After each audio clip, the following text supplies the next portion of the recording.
अपना इग्नू का एग्ज़ाम है मेरा MPS 3 का, जो कि है 18 तारीख को, जो कि मैं नीरज पब्लिकेशन की बुक से पढ़ रही हूँ। तो मैं आज आपको बताऊँगी Indian democracy and development, Neeraj publication से पढ़ रही हूँ मैं। इस बुक में हमें टोटल जून 2003 से सॉल्व क्वेश्चन पेपर 2070 तक इसमें क्वेश्चन पेपर सॉल्व है। तो ये है चैप्टर, जो कि टोटल कितने हैं, वो 1 2 3 4 5 6 7 8 9 10 11 12 13 14 15 16 17 18 19 20 21 22 23 24 25 26 27 चैप्टर है इसमें टोटल। तो 27 तो बहुत ज़्यादा चैप्टर हो जाता है पढ़ने के लिए। तो मैं आपको बताऊंगी कौन कौन से चैप्टर बहुत ज़्यादा इंपॉर्टेंट है, जिससे आप बड़ा इजीली 5 क्वेश्चन अटैम्प्ट करके आ सकते हो एग्जाम में। तो ये चैप्टर 1 इग्नोर करना है, चैप्टर 2 इग्नोर करना है, चैप्टर 3 पढ़ना है हमें। मैं बताऊँगी भी थोड़ी देर में क्या पढ़ना है चैप्टर 3 से। फिर चैप्टर 4 पढ़ना है, चैप्टर 5 पढ़ना है, चैप्टर 6 इग्नोर करना है, 7 इग्नोर करना है, 8 पढ़ना है, 9 पढ़ना है, ठीक है। फिर उसके बाद हमें 10 इग्नोर करना है, 11 पढ़ना है। 11 बहुत ज़्यादा इंपॉर्टेंट चैप्टर है। 12 भी बहुत ज़्यादा इंपॉर्टेंट है।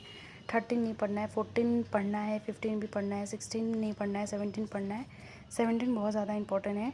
18 नहीं पढ़ना है, 19 पढ़ना है, 20 पढ़ना है, 21 जेंडर एंड डेवलपमेंट बहुत ज़्यादा इंपॉर्टेंट है, स्पेशली वुमेन से रिलेटेड।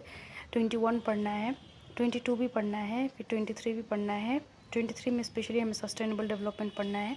फिर 25 पढ़ना है, 26 पढ़ना है, 27 पढ़ना है। इतने चैप्टर्स हमें पढ़ना है, बाकी के हम इग्नोर करेंगे। फिर अभी हम इस बुक को बंद करते हैं। मैं आपको बताती हूँ इन चैप्टरों में इंपॉर्टेंट क्वेश्चन क्या है। तो ये रहा मेरा बुक, जिसमें मैं लिखी हूँ मेरा इन राइटिंग को इग्नोर करना। ये देखो important question for exam point of view, ठीक है। इसमें हमें देखना है MPA 03 Indian democracy and development, जो कि शायद उसमें भी है सोशियोलॉजी में, ठीक है। अभी देखते हैं चैप्टर 3 से हमें पढ़ना है write a note on constitutional rights granted to Indian citizens with directive principle of state policy as in instrument of social changes. ये 2 क्वेश्चन हमें पढ़ने हैं, ये 2 से 1 आ जाएगा। चैप्टर 4 में क्या है, political democracy and economic development in India on PG। इसको ये क्वेश्चन को ऐसे भी दे सकता है, PG रिफॉर्म्स इन इंडिया, जिसमें कि सबसे ज़्यादा इंपॉर्टेंट 1991 और नोट्स के बाद क्या रिफॉर्म आया था इंडियन डेमोक्रेसी में, पॉलिटिकल डेमोक्रेसी में। फिर उसके बाद में chapter 5 caste class and equalities in India. ये स्पेशली वुमेन SC ST से रिलेटेड है एंड OBC से रिलेटेड है। तो ये भी आपको अच्छे से पढ़ना है, ये इतना हार्ड नहीं है। अगर आप गो थ्रू कर लोगे तो आप एग्जाम में इजिली लिख पाओगे। फिर चैप्टर 9 में क्या role of bureaucracy in relation with executive and legislature, bureaucracy का क्या रोल है एग्जीक्यूटिव और लेजिस्लेचर के साथ। फिर चैप्टर 11 इंडियन फेडरलिज्म बहुत ज़्यादा इंपॉर्टेंट है, ये तो आप देख लेना, फीचर्स वगैरह इसके पढ़ लेना। फिर चैप्टर 12 भी बहुत ज़्यादा इंपॉर्टेंट चैप्टर है, एक क्वेश्चन तो हर साल आता है ये चैप्टर 12 से, जो कि 73rd and 74th amendment act local self government का क्या है बताना है इसमें, जो कि 73rd 74th हमने MPA 16 में भी पढ़ा था, तो वहाँ से भी आप लिख सकते हो।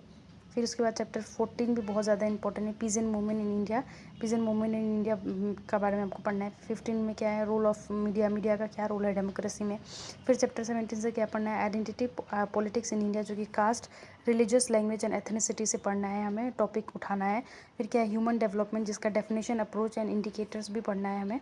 20 में क्या है, जेंडर डेवलपमेंट, जो कि वुमेन इन डेवलपमेंट, वुमेन का क्या रोल है डेवलपमेंट में, इसलिए जेंडर डेवलपमेंट हमें पढ़ना है। ये सब रिलेटेड ही है, जेंडर डेवलपमेंट, कास्ट इनइक्वालिटीज़, फिर रिलीजन, ये सब मिक्स करके आप लिख सकते हो एग्जाम में। चैप्टर 21 में क्या है, द रिलीजन इम्बैलेंस, रिलीजन्स का क्या इम्बैलेंस है। फिर उसके बाद चैप्टर 12 में क्या है, causes of internal migration in India, internal migration क्यों हो रहा है इंडिया में, उसका कॉजेस लिखना है हमें। फिर उसके बाद चैप्टर 23 में है सस्टेनेबल डेवलपमेंट, सस्टेनेबल डेवलपमेंट के बारे में आपको अच्छे से पढ़ना है। सस्टेनेबल डेवलपमेंट को कैसे लाया गया, क्या किया गया, वो सब उसका हिस्ट्री से लेके पास्ट फ्यूचर सब पढ़ लेना, अच्छे से लिख देना उसमें। फिर उसके बाद क्या है, चैप्टर 25, जिसमें कि religious politics in India, religion क्या रोल प्ले करती है इंडिया के इंडियन पॉलिटिक्स में। हमें सबको पता है रिलीजन के बेसिस पे बहुत जगह वोट मांगा जाता है, एग्जांपल बिहार। फिर चैप्टर 26 में क्या है, ethnicity and nation state, ethnicity क्या है नेशन स्टेट में, और उसमें जो सबसे ज़्यादा इंपॉर्टेंट है ethnics politics in north east India, north east India में क्या इंपॉर्टेंट, सबसे ज़्यादा इंपॉर्टेंट टॉपिक है इस चैप्टर का। अगर आप इतना पढ़ लेते हो तो आप 60% ईजिली स्कोर कर लोगे। इस पूरे बुक में टोटल 27 चैप्टर्स है, हम नहीं करना, सिर्फ 16 चैप्टर्स है, 11 को हमें इग्नोर करना है। सिर्फ आप 16 चैप्टर तैयार करके जाओ, मैं आपको गारंटी देती हूँ 5 क्वेश्चन आप इजीली अटैम्प्ट करके आ जाओगे। यही इसी टॉपिक से क्वेश्चन आएगा, क्वेश्चन घुमा के आ सकता है, कुछ और बोलना चाह रहा होगा क्वेश्चन, लेकिन आएगा इसी चैप्टरों से, कोई और कहीं से नहीं आएगा। तो आप प्लीज़ ये चैप्टर को अच्छे से तैयार करके जाना और अच्छे से एग्ज़ाम दे के आना। All the best.